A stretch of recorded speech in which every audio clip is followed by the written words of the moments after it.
சேட்டையா, இன்னுமா நீங்க புரிஞ்சுக்கல? நாம தீமைக்கு துணை போனா தீமை இன்னும் வலிமையாயிடும். ஆனா நாம வலிமை இழக்கும் போது அந்த தீமையே நம்மளையும் அழிச்சிடும். நம்ம வாழ்க்கையை ஒட்டு மொத்தமா அது நாசம் செஞ்சிடும்.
இப்போ எல்லாரும் அவங்க வீட்டுக்கு போய் குளிச்சுடுங்க. இறுதி சடங்கு எல்லாம் முடிஞ்சிருச்சு.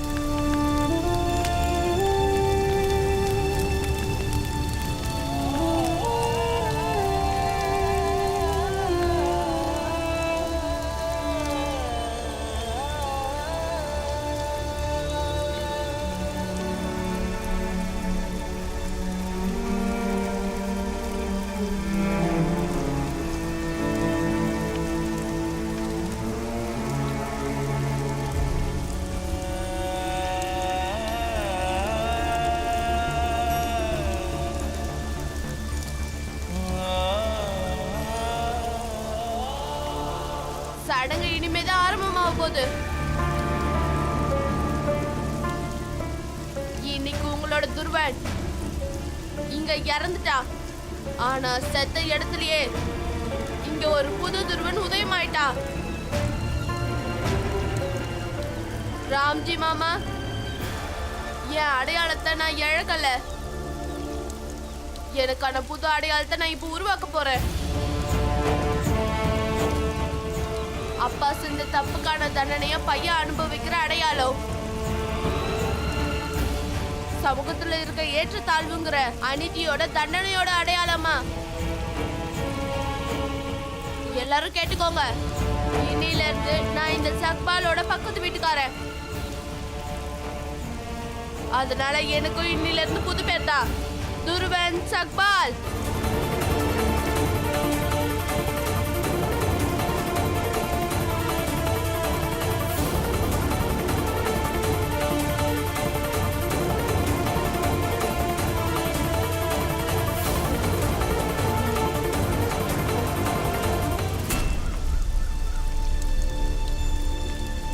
இனிமேல் நான் இந்த இடத்துல எனக்கு ஒரு வீடு கட்டுவேன்.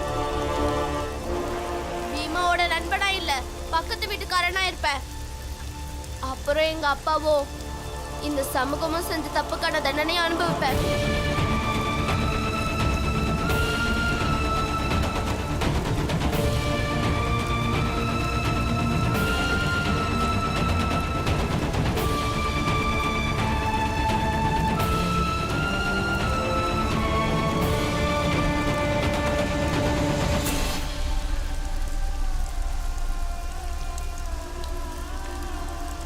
உங்க எல்லாரையும் எங்க சமூகம் எவ்வளவோ கஷ்டப்படுத்திருக்கு பீமா.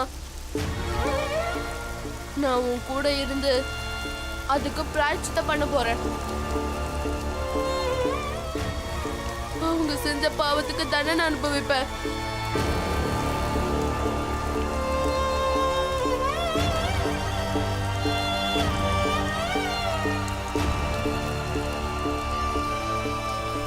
என்ன மன்னிச்சிரு துருவ் கண்ணா. நான் எவ்வளவோ முயற்சி பண்ணி உங்க அப்பாவை என்னால திருத்த முடியலப்பா. நான் வேணும்னே அவரை தூண்டி விட்டேன். அப்போவாது ராம்ஜி சத்பாலோட இந்த வேதனைகளையும் உங்க அப்பா செய்யற தப்பையும் புரிஞ்சுப்பாருன்னு நினைச்சேன். ஆனா எந்த பிரயோஜனமும் இல்லை. கடைசியில் அவரும் எல்லாத்தையும் இழந்துட்டாரு, நீயும் இழந்து நிக்கிற. இறந்தது அவங்க தான், நான் இப்ப அடையதான் செஞ்சிருக்கேன். எல்லாமே புதுசா கிடைச்சிருக்கு. புது அடையாளம், புது ஜாதி, புது வாழ்க்கை, புது பக்கத்து வீட்டுக்காரங்களும் கிடைச்சிருக்காங்க.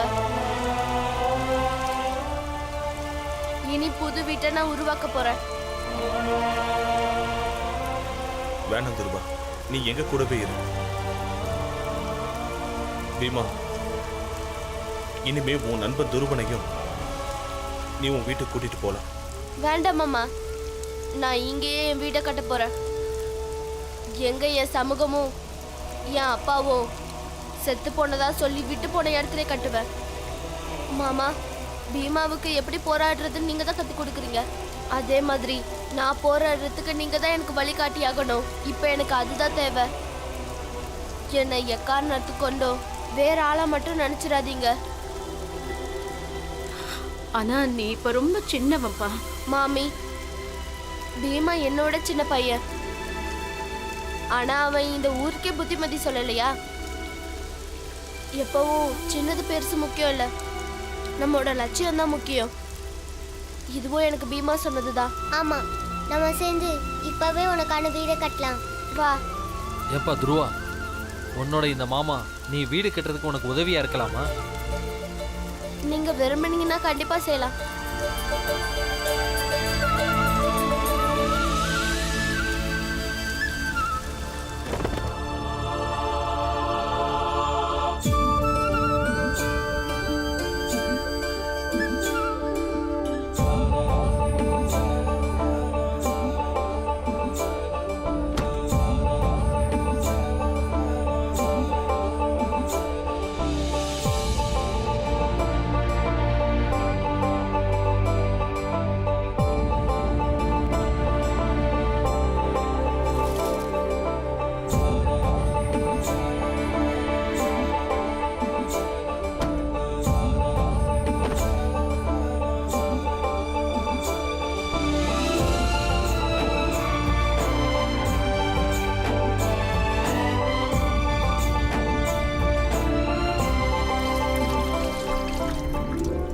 இங்க பாருங்க பண்டிதரையா, துருவன் சின்ன வயசுலயே அடம் பிடிச்சவன். அவனுக்கு எப்ப கோவம் வந்தாலும் யார் பேச்சையும் கேட்க மாட்டான். வேணா பாருங்க, 4-5 நாள் தனியா இருப்பான். ஆனா அதுக்கப்புறம் திரும்ப வந்துடுவான். அதுக்கப்புறம் நீங்க அவனுக்கு சடங்கெல்லாம் செஞ்சு நம்ம சமூகத்துல சேர்த்துருங்க. சேட்டையா, முதல்ல பொறுமையா கேளுங்க. செத்து போனவன் திரும்பி எப்படி உயிரோட வர முடியும்? ஐயா, நீங்க முதல்ல புரிஞ்சுக்க முயற்சி பண்ணுங்க.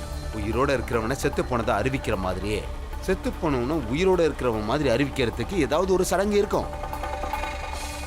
நீ ஏதாவது பேசி புரிய வைங்க.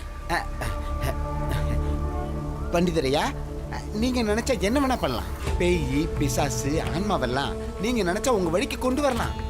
ஆத்மாவுக்கு முக்தி கொடுக்கறவர் நீங்க. இவெல்லாம் ஒரு விஷயமா? அவன் சின்ன பையன் தானே. எனக்கு நல்லா தெரியும் பண்டிதரையா, நீங்க இந்த கிராமத்து மக்கள்கிட்ட என்ன சொன்னாலும் அவங்க நம்புவாங்க. அதுக்கு பதிலா என்கிட்ட நீங்க என்ன தட்சிணை கேட்டாலும் நான் கொடுப்பேன். சேட்டையா, நீங்க செத்து போன உங்க பையனை உயிரோட வரவழைக்கிறதுக்காக இப்படி தட்சணை கொடுத்துக்கிட்டே இருந்தீங்கன்னா உங்ககிட்ட இருக்கிற சொத்து எல்லாம் காலியாயிடும். அதுக்கப்புறம் நீங்க காலமானதுக்கு பின்னாடி கோயிலுக்கு என்ன சொத்து மிஞ்சும்? அதனால சேட்டையா, இந்த உலகத்து மேல இருக்கிற ஆசைகளா விட்டுட்டு உயிரோட இருக்கும் போதே மோட்சத்தை அனுபவிக்க கத்துக்கங்க. அப்படி வாழ ஆரம்பிச்சுட்டா வாழ்க்கையே சொர்க்கமாயிடும்.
பிறந்ததுக்கு வாழ்த்துக்கள்.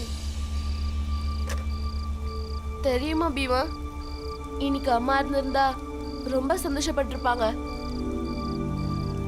அவங்களோட மகன் வளர்ந்து பெரிய ஆளாகி பெரிய வீடு கட்டணும்னு அவங்க ஆசைப்பட்டாங்களாம். அப்ப நீ உங்க அம்மாவோட கனவை நிறைவேற்றிட்டேன்னு சொல்லு. அவங்க எங்க இருந்தாலும் இப்ப பாத்துக்கிட்டு தான் இருப்பாங்க. நீ எப்படி இன்னைக்கு ஒரு வீடு கட்டினதை நினைச்சு சந்தோஷப்படுவாங்க. ஆமா பீமா, நீ சொல்றது சரிதான். நான் எங்க அம்மாவோட கனவை நிறைவேற்றிட்டேன், வீடு கட்டிட்டேன். பெரிய வீடோ சின்ன வீடோ அது முக்கியம் இல்ல. ஏது சின்ன வீடு? எல்லா வீடுமே பெரிய வீடு தான். அந்த வீட்ல இருக்கிறவங்க நல்லவங்களா இருந்தா, அவங்களுக்குள்ள இருக்கிற உறவு நல்லபடியா இருந்தா, அவங்களோட மனசு நல்லபடியா இருந்தா, இந்த மண் சுவர் இருக்கே அது அப்படியே பலமாயிடும். அந்த வீடே சொர்க்கமாயிடும். பாத்தியா துருவா, அம்மா சரியா சொல்றாங்க. இந்தா சாப்பிடு. ஆனா மாமி, நானே சமைச்சுக்கிறதுனால சரிப்பா, சரி சரி, நாளையில இருந்து சமைச்சுக்கோ. இன்னைக்கு நான் சமைச்சு கொண்டு வந்ததை சாப்பிடுறியா? சரி. வா பீம், நம்ம 2 பேரும் ஒண்ணா சாப்பிடலாம். அப்படின்னா சரி, நானே என் கையால ஊட்டி விடுறேன்.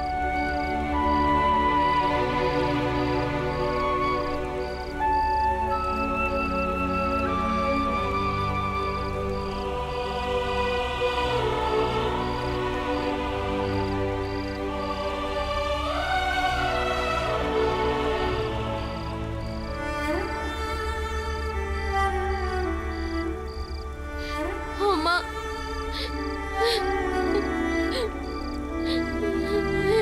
அம்மா,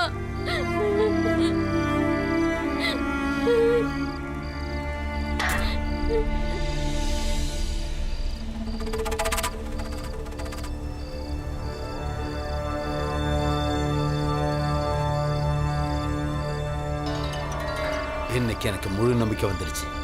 நீ உண்மையிலே வழி தவறிட்ட. நான் ரொம்ப சரியா தான் யோசிச்சிருக்கேன்னு எனக்கு நம்பிக்கை வந்துருச்சு. நீ எந்த குளத்துல பிறந்தவன் தெரியுமா? இன்னைக்கு யார போய் அம்மான்னு சொல்ற? துருவா, என் மனசுல இப்பவும் உன் மேல அன்பு இருந்துச்சு. ஆனா நீ எல்லா எல்லைகளையும் மீறிட்ட. இருந்த கொஞ்ச நஞ்ச அன்பும் போயிடுச்சு. நடந்த எல்லாத்துக்குமே இந்த பீம்ராவ் தான் காரணம். இந்த பீமா பாயும் காரணம். இவ புருஷன் ராம்ஜி சத்பாலும் காரணம். நான் உங்க யாரையும் விட மாட்டேன். எல்லாரையும் பழிக்கு பழி வாங்குவேன். தன்சுகுலால் ஐயா, கொஞ்சம் அந்த தட்டையும் எடுத்துட்டு போறீங்களா? ஏன்னா ஒருவேளை நாளைக்கு காலைல யாராவது பார்த்துட்டா அப்புறம் நேத்து செட் ஐயா இந்த குடிசைக்கு போயிருக்காருன்னு சொல்லி ஊர்க்காரங்களா சேர்ந்து உங்களையும் சுத்தம் பண்ணாலும் பண்ணிடுவாங்க ஐயா.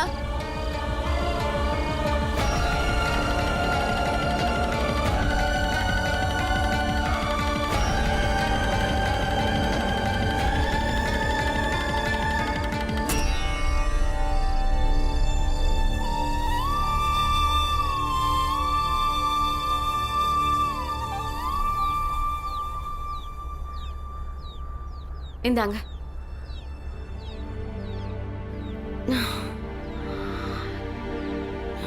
நேத்து துருவுக்கு சாப்பாடு கொடுக்க போகும்போது சேட்டை அங்க வந்தாரு. மிரட்டிட்டு போயிருக்காருங்க. எனக்கு என்னவோ பயமா இருக்கு. இந்த பயம் தேவையே இல்லை பீமாபாய். ஏன்னா பயந்து பயந்து இவ்வளவு நாள் தான் வாழ முடியும். ஆமா தெரியும். உண்மைக்கு துணை நிக்கிறதுக்கான தண்டனையை தான் நம்ம தினம் அனுபவிக்கிறோம். இங்க பார் பீமாபாய், உண்மைக்கு துணையா இருக்கணும்னா தைரியம் வேணும். உண்மைக்கு துணையா இருக்க விலையும் கொடுத்து ஆகணும். நாம துருவனுக்கு துணையா இருக்கிறது அவங்களுக்கு பிடிக்கல. அதுக்கான விலையை நாம கொடுத்துதான் ஆகணும். அப்பா, நாம இப்ப பின்வாங்கினா அது சத்தியமா துருவனுக்கு நல்லது இல்லப்பா.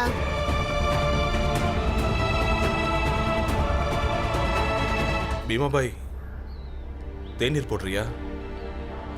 இன்னைக்கு நீங்க தேநீர் போடாதீங்கம்மா. ஏன்? இன்னைக்கு உங்க எல்லாருக்கும் நான் தேநீர் போட்டு எடுத்துட்டு வந்திருக்கேன். இந்தா பீம், நீ பொடி, உனக்கான பால். ஆமா, நீ எப்படிப்பா தேநீர் போட்ட? நிலக்கரியை மட்டும் தேநீர் மாமா கடையில இருந்து திருடிட்டேன். மத்தது எல்லாத்தையும் வாங்கினேன். ஆனா திருடுறது ரொம்ப தப்பான விஷயமாச்சே. நீ பாலை குடி. பீமா, நான் உங்களை பொறுத்த வரைக்கும் நான் எப்பவும் செத்து போயிட்டேன். நான் பேய் ஆயிட்டேன்பா. பூதம் திருடுனா அதுல தப்பே இல்லைன்னு நினைக்கிறேன். வேணா பாருங்க, ஒரு நாள் இல்ல ஒரு நாள் இந்த கிராமத்துல இருக்கிறவங்கள எல்லாம் தூக்கிட்டு போய் எங்கேயாவது போட்டு வந்துருவேன்.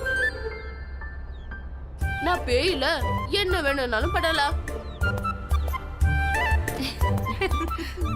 சரி சரி, ரொம்ப பேசாத. சரி, இன்னைக்கு துருவ போட்ட தேநீரை எல்லாரும் குடிச்சு பார்க்கலாம். கங்கா, பாத்திரத்தை எடுத்துட்டு வா. குடுமா, குடுப்பா. இங்க பாருங்க பசங்களா, இன்னையில இருந்து உங்களுக்கு பள்ளிக்கூடம் ஆரம்பிக்கிறாங்கல்ல. போங்க, பள்ளிக்கூடம் கிளம்புறதுக்கான வேலையை பாருங்க. அதுக்கு முன்னாடி சூடா தேநீர் குடிங்க. போங்க. ஆமா அத்தை, ஆனந்தும் பீமும் பள்ளிக்கூடத்துக்கு போயிடுவாங்க. நானும் துருவாவும் வாத்திய வாசிக்க கிளம்பி போயிடுறோம். என்னடா ஆனந்த்?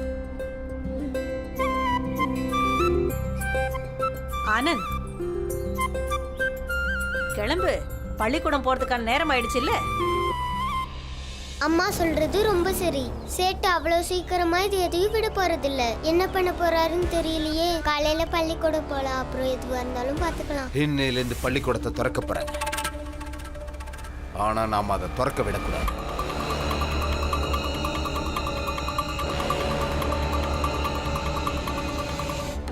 சரி சொல்லுங்க, நம்மளோட பெரிய எதிரி யாரு? அந்த பீம்ராவ். அது ஏன்னு சொல்லுங்க. அவன் 4-5 புத்தகத்தை படிச்சுட்டு நம்ம சடங்குகளுக்கெல்லாம் எதிராக பேசுறான். அவன் சொல்றத நம்பி நம்ம பசங்கெல்லாம் கெட்டு போறாங்க. அதனால நம்ம பள்ளிக்கூடத்தை திறக்க விடக்கூடாது. பள்ளிக்கூடத்தை திறக்கலன்னா அந்த பீம்ராவ் மண்டையில கெட்ட எண்ணங்கள்லாம் உதிக்காது. இன்னொரு பீம்ராவ் இங்க உருவாகாம தடுக்கலாம். அதுவும் சரிதான். கல்வி மனுஷனோட தர்மத்தையும் சடங்கையும் மறக்க வைக்குது, வழி தவற வைக்குது. கல்வி கத்துக்க ஆரம்பிச்ச மனுஷங்க தான் நம்ம சடங்குகளை எல்லாம் கேலி பண்றானுங்க. அவனுக்கு கேள்வி கேட்கறோங்கிற பேர்ல நம்ம சடங்கையும் சம்பிரதாயத்தையும் வர வர கேலி பண்ண ஆரம்பிச்சுட்டானுங்க. நம்மளோட இந்த ஊரு நாசமா போறதுக்கு நாமளே காரணமா இருக்கலாமா? ஆமா பண்டிதரையா, நம்ம ஊர் நாசமா போறத நாமளே அனுமதிக்க முடியாது. அது மகா பாவம். அது அரசு பள்ளிக்கூடமாச்சே, அதை திறக்காம தடுக்கிறதுக்கு நம்மளால எப்படி முடியும்? ஆங்கிலேய அரசாங்கம் என்ன ராஜாக்கள் மகாராஜாக்கள் சொல்றதை கேட்காம இருக்கலாம். ஆனா அவங்க மக்களை கைக்குள்ள போட்டுக்கிறதுக்காக அவங்க மக்களை மகிழ்ச்சியா வச்சுக்கணும்னு தான் நினைப்பாங்க. அதனால அவங்க நமக்கு பிடிக்காத விஷயங்களை கண்டிப்பா செய்ய மாட்டாங்க. அவங்க நம்ம ஊர்ல யாரெல்லாம் சந்தோஷமா வச்சுக்கிட்டா அவங்களுக்கு நல்லதுன்னு தெரிஞ்சு வச்சிருக்காங்க. அந்த ஆட்கள் நாம தான். புரியுதா? அதனால நாம விரும்புறதை தான் ஆங்கில அரசாங்கமும் செய்யும். அவங்க நம்மளோட இந்த குணத்தை பயன்படுத்தி தான் ஆட்சி செய்யறாங்க. அதனால நாம எதை விரும்புறோமோ அதைத்தான் அவங்க செய்வாங்க. எல்லாரும் வாங்க போலாம். வாங்க. இன்னைக்கு ரொம்ப நாள் கழிச்சு பள்ளிக்கூடம் போறோம்ல ஆனந்தன்னு, ரொம்ப சந்தோஷமா இருக்கு. பீமா, நம்ம 4 பேரும் ஒன்னா பள்ளிக்கூடம் போனனால மறக்க முடியுமா? நீ, நான், பாலான, துருவன். இப்ப நம்ம 2 பேரும் ஆயிட்டோம். அவங்க 2 பேர் வழியும் வேற மாதிரி ஆயிடுச்சு. ஆமா ஆனந்தன்னு, அவங்க போற இடம் வேற ஆயிடுச்சுன்னா நம்ம போற வழியும் வேற வேற ஆயிதானே தீரும். அவங்களுக்கு வாத்தியம் வாசிக்கணும், நம்மளுக்கு படிக்கணும்.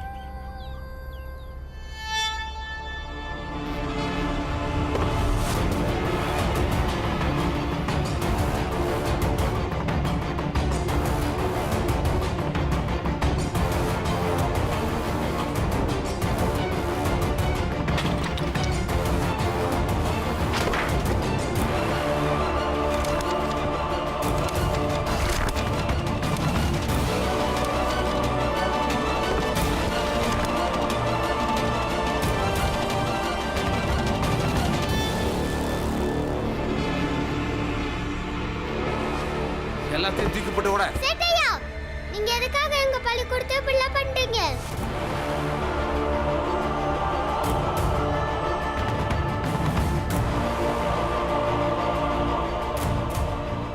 பள்ளிக்கூடத்தை மூடியாச்சு.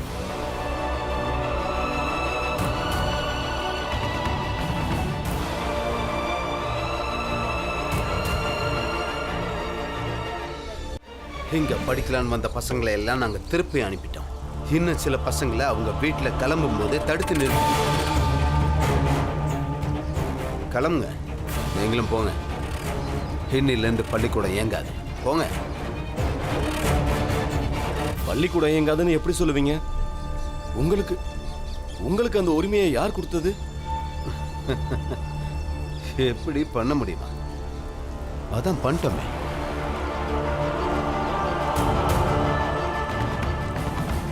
போட்டு தொங்குதே, பார்த்தா தெரியலையா? இனிமே இந்த பள்ளிக்கூடத்துல படிப்பெல்லாம் கிடையாது. படிச்சு படிச்சு எங்க பசங்கெல்லாம் நாசமா போயிட்டாங்க. எங்க தர்மம், எங்க பண்பாடு, எங்க கலாச்சாரம் எல்லாத்தையும் நாசம் பண்ணிட்டீங்க. சேட்டையா, நீங்க தப்பா நினைச்சுக்கிட்டு இருக்கீங்க. கல்வி எப்பவும் அப்படி செய்யாது. கல்வி விலங்க மனுஷனாக்கும். அநீதிக்கு எதிராக போராடுற தைரியமானவனாக்கும். முடியாது. நான் இந்த ஸ்கூலை அடைக்க விட மாட்டேன். விட மாட்டேன். போயா. நீங்க இதெல்லாம் எதுக்காக பண்றீங்கன்னு எனக்கு தெரியும். நான் என் பையனை இழந்துட்டேன். என் சமூகத்துக்காக என் பையனை பலி கொடுத்துட்டேன். இந்த ஊருக்கு எது நல்லது எது கெட்டதுன்னு முடிவெடுக்கிற உரிமை எனக்கு இருக்கு. என்னையா சொல்றீங்க? நீங்க செய்யறது ரொம்ப தப்பு. செஞ்ச தப்பு உணர்ந்து திருந்தாதவன் அப்புறம் ரொம்ப வருத்தப்படுவான்னு அப்பா சொல்லுவாரு. ஒரே பையனை எழுந்தும் நீங்க திருந்தலையா? இன்னும் நீங்க புரிஞ்சுக்கலையா? பாரு, உங்க அப்பா என்ன சொல்றான், நீ என்ன சொல்றன்றது எனக்கெல்லாம் ஒரு விஷயமே கிடையாது. புரியுதா? நீங்க இதையெல்லாம் எதுக்காக செய்றீங்கன்னு எனக்கு நல்லா தெரியும். ஏன்னா நானும் என்ன மாதிரி பசங்களும் படிக்க கூடாதுன்னு நினைக்கிறீங்க. அப்படின்னா நல்லா தெளிவா கேட்டுக்கோங்க. நீங்களும் உங்களை மாதிரி ஆளுங்களும் என்ன வேணா செய்யுங்க. ஆனா உண்மையிலே வாழ்க்கையில படிச்சு உயரணும்னு நினைக்கிறவங்களை யாராலையும் தடுக்க முடியாது. நான் இந்த பள்ளிக்கூடத்தை பூட்டுறதுக்கு விடவே மாட்டேன்.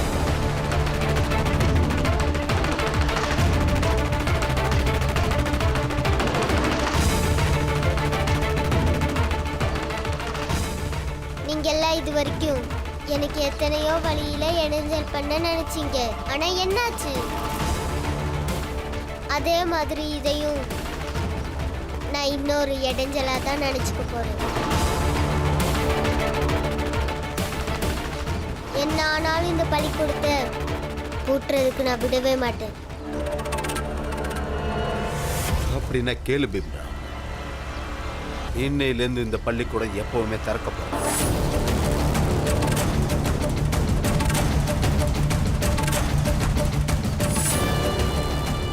நான் சேட்டு தன்சுக்லால் உன்கிட்ட சவால் விடுறேன். இந்த பள்ளிக்கூடத்தை நீ திறந்துட்டா நான் இந்த ஊரை விட்டே போயிடுறேன்.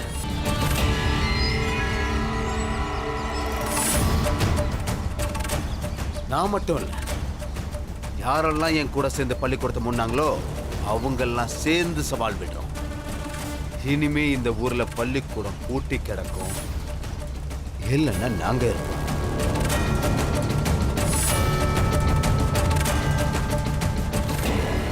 நீ இந்த பள்ளிக்கூடத்தை திறந்து எப்படி படிக்கிறேன்னு நானும் பார்க்கிறேன். ஆமாவா, இந்த பள்ளிக்கூடம் இனி எப்பவும் திறக்க போறதில்ல. கண்டிப்பா இதை திறக்க விட மாட்டோம். வாங்க கிளம்பலாம்.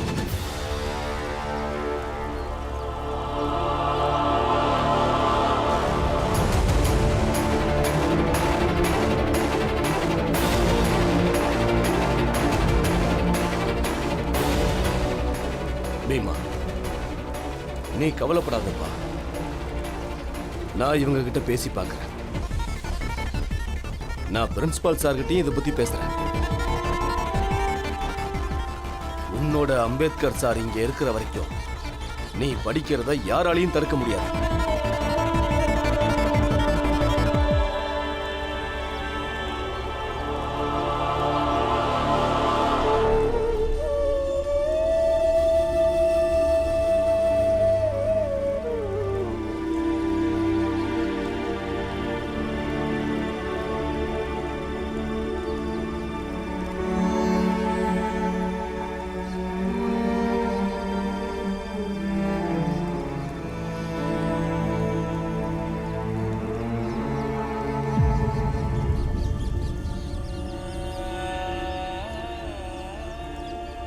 பள்ளிக்கூடத்தை மூடியாச்சு.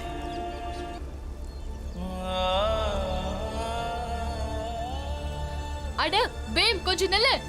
பேம் நில்லு பேம். 3 2 1.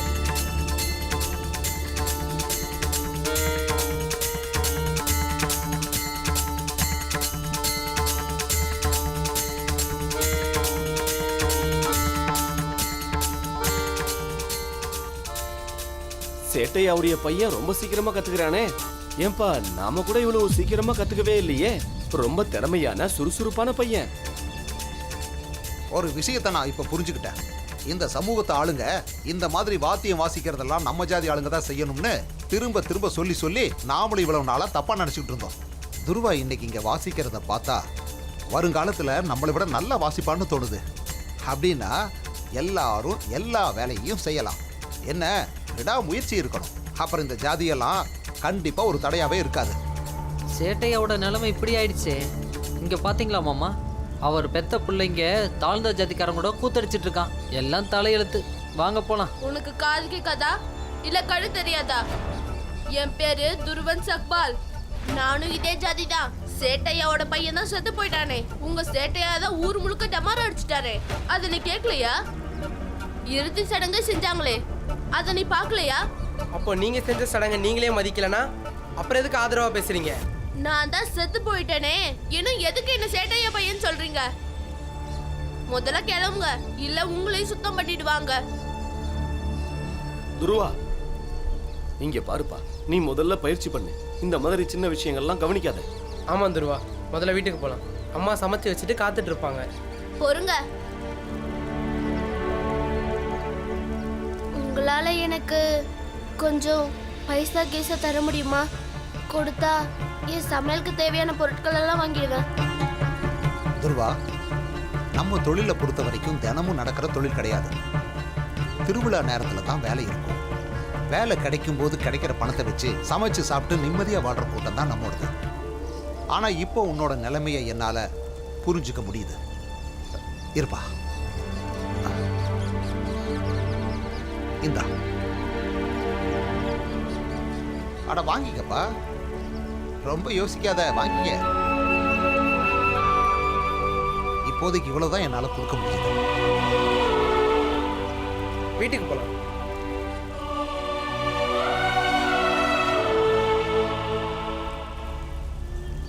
வந்துட்டீங்களா அண்ணே?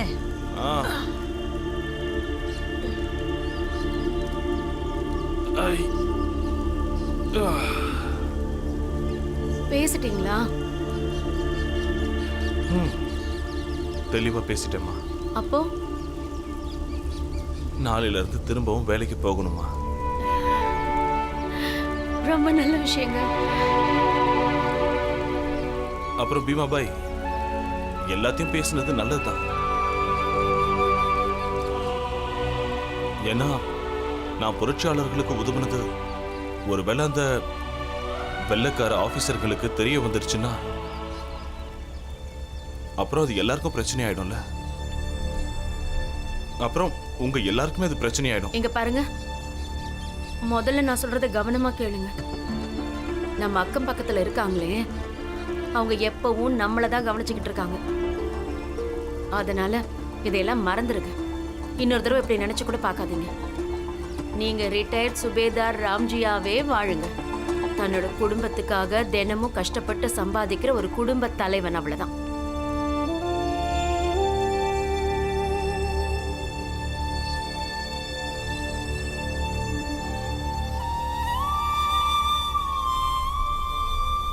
என்னாச்சுப்பா? பள்ளிக்கூடத்துல இருந்து சீக்கிரம் வந்துட்டீங்க. அப்பா சேட்டையா பள்ளிக்கூடத்தை பூட்டிட்டாரு. என்ன? அது மட்டும் இல்லப்பா, இனிமே பள்ளிக்கூடம் இல்லைன்னு சொல்லிட்டாரு. நான் அப்பவே சொன்னேன்ல, இதுக்காக தான் நான் பயந்துட்டு இருந்தேன். அந்த சேட்டையை இந்த மாதிரி ஏதாவது பண்ணுவாருன்னு எனக்கு தெரியும். அப்பா அவர் படிக்கிறதே தப்பு அப்படி இப்படின்லாம் பேசிட்டு இருந்தாருப்பா. அந்த சேட்டும் கடைக்காரரும் படிப்பையே தப்புன்னு சொல்றாங்க. நீங்களும் அதுக்கெல்லாம் ஆமா சாமி போடுறீங்களே. இங்க பாருங்க, கல்வி ரொம்ப ரொம்ப முக்கியமானது. அதை தடுக்கிறது ரொம்ப பெரிய பாவம். இல்ல இல்ல, படிப்பு அவ்வளவு முக்கியம்னு எனக்கு தோணலைங்க. ஏன்னா ஒருத்தன் படிச்சான்னா அவனும் பீமராவாயிடும். உங்களுக்கு கடை இருக்கு இல்ல? ஆமா. அதுல உங்க பையன் தானே கணக்கு வழக்கு பாக்குறான். ஆமா ஐயா. எப்படி பாக்குறான்? அவன் படிச்சதுனாலதான் அதை சரியா பாக்குறான். உங்களுக்கு தினசரி பத்திரிகையை படிக்கிறதே உங்க பையன் தான். அது உண்மைதான். எப்படி படிச்சு காட்டுறான்? எல்லாத்துக்குமே கல்விதான். நல்லா சொல்றேன் கேளுங்க. படிக்கிறதுனால ஒருத்தருடைய அறிவும் ஞானமும் அதிகமாயிட்டே தான் போகும். அதனால உங்க வருங்கால சந்ததி நல்லா இருக்கிறதுக்கு பள்ளிக்கூடத்தை மூடாதீங்க. இங்க பாருங்க, நான் அம்பேத்கர் ஐயா சொல்ற கருத்தை முழுசா ஏத்துக்கிறேன். நாம எல்லாரும் சேர்ந்து இவர் சொல்ற கருத்தை கேட்டு நடக்கணும் தான் நான் சொல்லுவேன். அதனால எல்லாரும் சீக்கிரமா ஒரு முடிவெடுங்க. சீக்கிரமா பள்ளிக்கூடத்தை திறங்க. அப்போ சாயந்தரம் பள்ளிக்கூடத்திலேயே பஞ்சாயத்தை கூட்டுவோம், அங்கேயே முடிவு பண்ணிக்குவோம். ஒன்னும் பிரச்சனை இல்லை பீமா. என்னப்பா பிரச்சனை இல்லைன்னு சொல்றீங்க? நான் இனி எப்படிப்பா படிப்பேன்? நான் படிக்கணும். சரி பீமா, நீ எதுக்கும் கவலைப்படாத. சீக்கிரத்துல எல்லாம் சரியாயிடும். அப்பா, நம்ம இந்த இடத்தை விட்டுட்டு வேற எங்கேயாவது போயிடலாம்.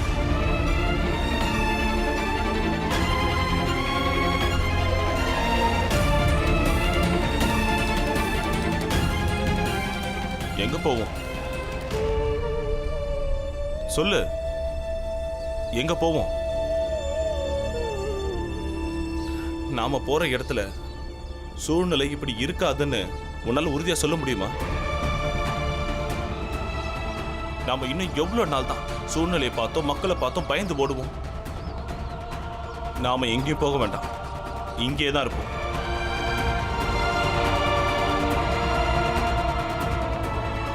ஒரு வேளை பள்ளிக்கூடம் திறக்கலையா, நீ வீட்லயே படி, நான் உனக்கு சொல்லி தரேன். இன்னைக்கு சாயந்தரம் பள்ளிக்கூடத்துல பஞ்சாயத்தை கூட்டுறாங்களாம். அங்கதான் பள்ளிக்கூடத்தை பத்தி முடிவு வைப்பாங்களாம்.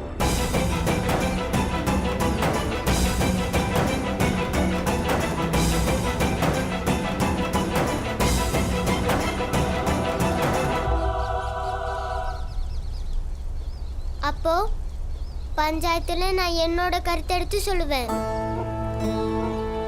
பீம், நீ அங்க போய் என்னடா பேச போற? நான் பள்ளிக்கூடத்தை மூடக்கூடாதுன்னு அவங்களுக்கு சொல்லி புரிய வைப்பேன்.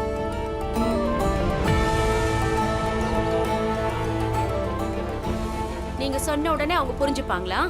அது எப்படி புரிஞ்சுக்காம போவாங்க? நல்லா எடுத்து சொன்னா புரிஞ்சுப்பாங்க. நான் படிக்கணும், அவ்வளவுதான். பீமா, நான் சொல்றத பீமா பாய். அவன் இது எல்லாத்தையும் பஞ்சாயத்துல பாத்துக்கலாம்.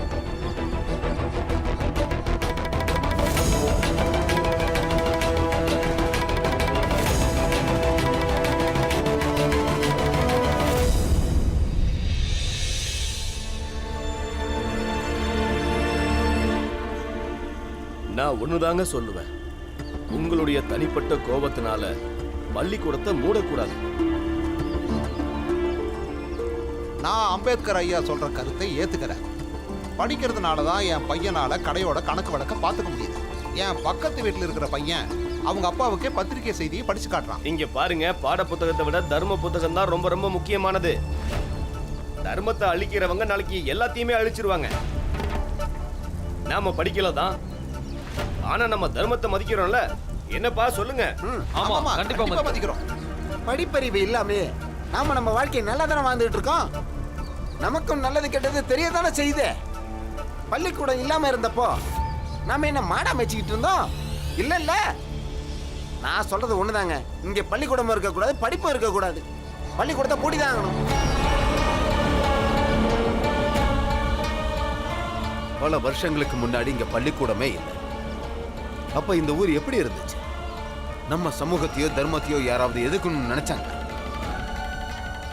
ஆனா இன்னைக்கு என்னாச்சு? ஆனா நம்ம பசங்க இன்னைக்கு சத்பால ஜாதியை மாறிட்டாங்க. முன்னாடிலாம் அப்படி நடந்துச்சா? யாராவது உங்க பசங்களை தூரமா அனுப்பி வச்சிருக்கீங்களா?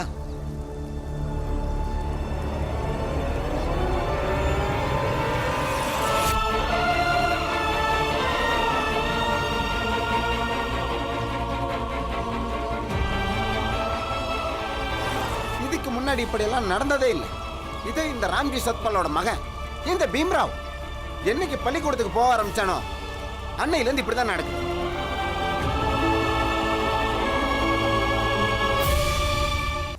நான் ஒரு வழி சொல்றேங்க. என்ன வழி சொல்லுங்க சொல்லுங்க.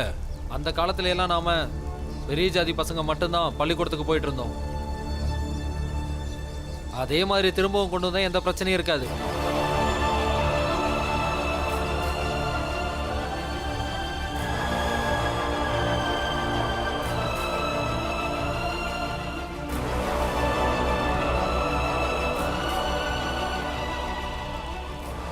அப்புறம் இந்த கீழ் ஜாதி பசங்க இவங்களையெல்லாம் பள்ளிக்கூடத்துக்குள்ளேயே விடாம தடை செஞ்சிடணும். அப்ப எல்லா பிரச்சனையும் முடிஞ்சிருமே.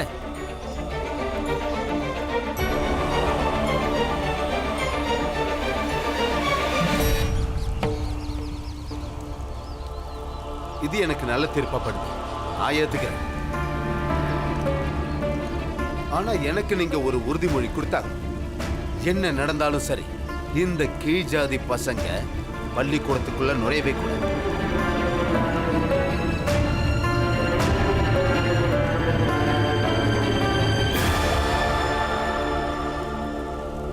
இப்போ நான் யாருன்னு காட்டுறேன். துருவா குரு,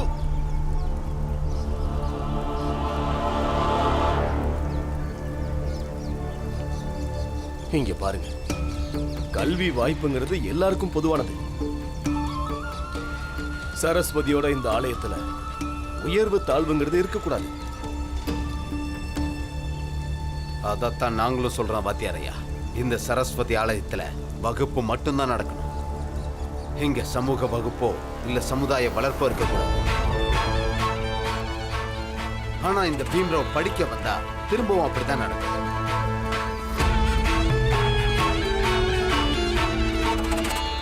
பீமராவ், நேர்மைக்காக நடக்கிற போராட்டத்தில் எப்பவுமே தீமையை தோக்கடிச்சிட முடியாது. சில நேரத்தில் தீமை கிட்ட இருந்து நாம நேர்மையை தோக்கடிக்காம காப்பாத்துறதே ஒரு மாவீரனோட வேலை தான்.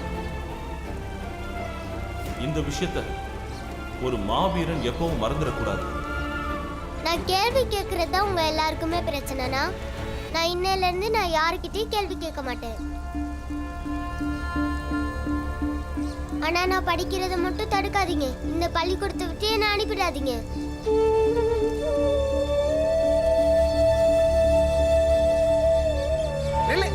அங்கே இல்லை.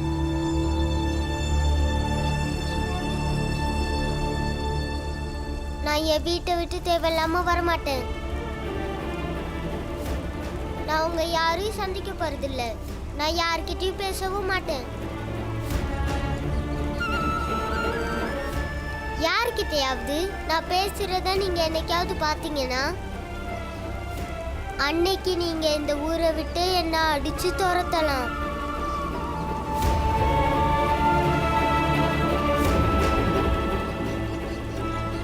ஆனா நான் படிக்கிறத மட்டும் தடுக்காதீங்க. என்ன படிக்க விடுங்க.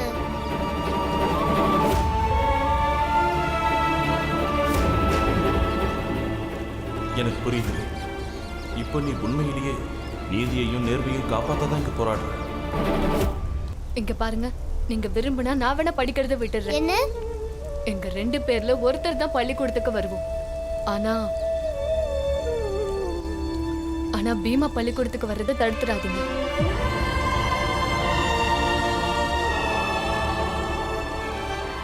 ஆனந்தண்ணே, நீங்க படிக்க மாட்டேன்னு சொல்லிட்டா எப்படின்னு? ஆமா பீமா, எனக்கு படிக்கிறதுல ஏற்கனவே ஈடுபாடு கிடையாது. நீ படி. ஆ? இங்க பாருங்க, நாங்க எங்க சமூகத்து ஆளுங்க எல்லார்கிட்டையும் பேசுறோம்.